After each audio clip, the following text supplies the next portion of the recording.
Hi everybody, this is Rose Sharon and I'm back again with another book review. I just recently finished The Night Travelers by Armando Lucas Correre, and he also wrote The German Girl.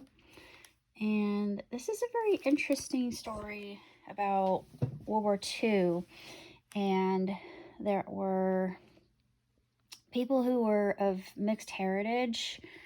It was bad enough to be Jewish during the Second World War, but I thinking the blacks even suffered worse. But if you were of mixed blood, specifically if you were half German, they looked down on you, and there was ostracization and oppression, and it was a hellish time. Um, but it speaks about a um a mission called Operation Pedro Pan, which actually happened. So there's some historical fact here. A lot of people fleeing, and there was quite a bit of tragedy, excuse me, involved in the telling of this story, and it spans over a long period of just years of time, and you see how things change and how things develop and who survives. And there's a reason why this is called The Night Travelers, but I'm not going to get into that too terribly much, although I had to look this up because I thought that it was speaking a little bit about Mary Oliver.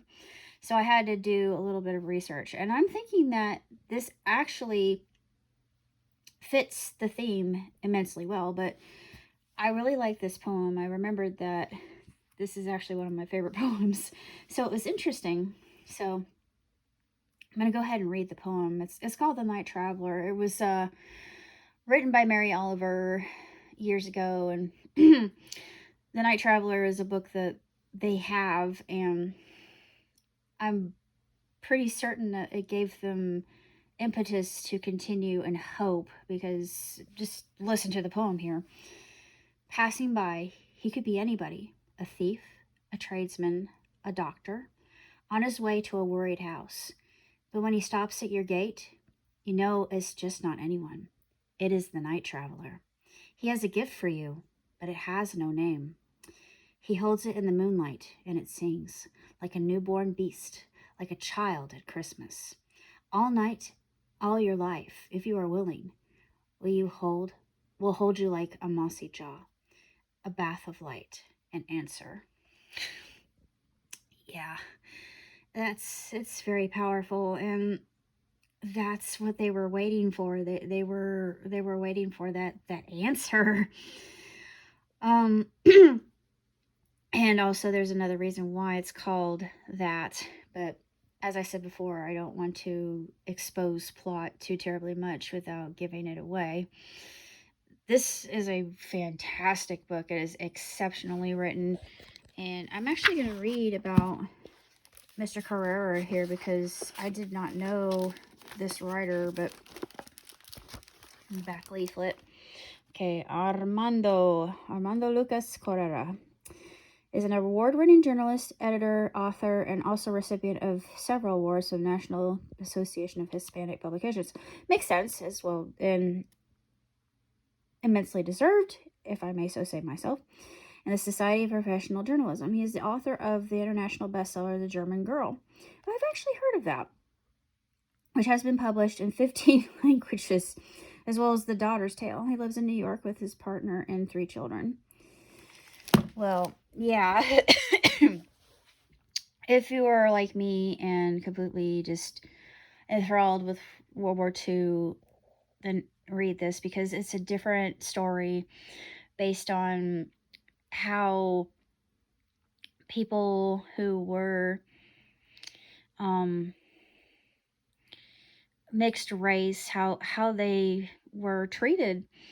And it's less so today, but it's interesting to see this depicted in other things, because I've seen colorism, and it just it irritates me because I don't think that should even exist. But I've even seen it in Hindi film when they bleach their skin because it's the vogue thing to do, and the lighter the better. And apparently, it's a sign of status. And I thought, what?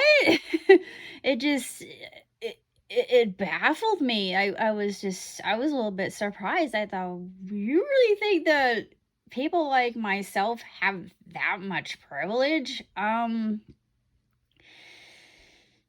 You're living in a different realm than me, but granted, it's all based on perspective, and I guess it depends on where you grow up, but I think for the most part in this day and age, in our country, in America, I should say, I think most Americans live a very privileged lifestyle. And there are others that would do anything to get it. Um, that's actually become very common recently, but there's a lot to be said about this that theme of colorism and racism, um, the whole eugenics horror that it was. It is just it's terrible, and Indiana had quite the mar on it, to be honest, because it went through a period of time where it was the eugenics capital of the world. Sad to say, we're not anymore. Thank God we overcame that, but it made me think about that, and it just I shudder to think. I thought, oh, I wouldn't have wanted to have lived in that time because I am totally not for that. I think that everybody deserves a fair shake, no matter where they come from, no matter their color of skin. It does not matter. If they're willing and able and they want to make a better life for themselves, like these people here, whether they had to, they had to, because it was death, a life and death, quite literally at this time. And it's just this book. I was just swept away. I was literally swept away.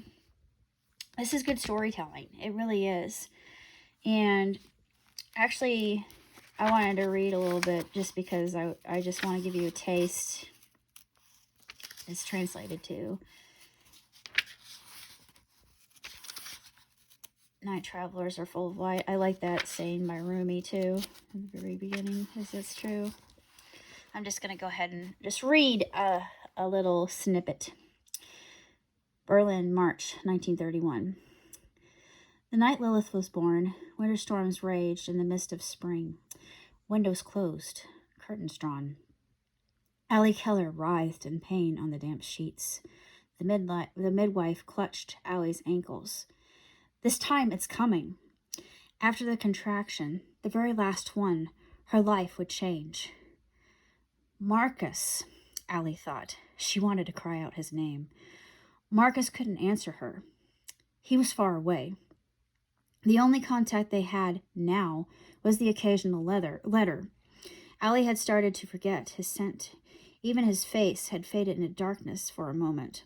She looked down at herself on the bed as though she were some other woman, as though the body in labor wasn't her own. Marcus, she said aloud, her mind increasingly restless. After everything they had been through together, after all they said and shared, Marcus had become a shadow to her. Their child would grow up without a father. Perhaps the father had never really wanted her after all. Perhaps this was always meant to be her daughter's destiny. What right did she have to interfere? And that right there, I thought, oh boy, we're in for a ride.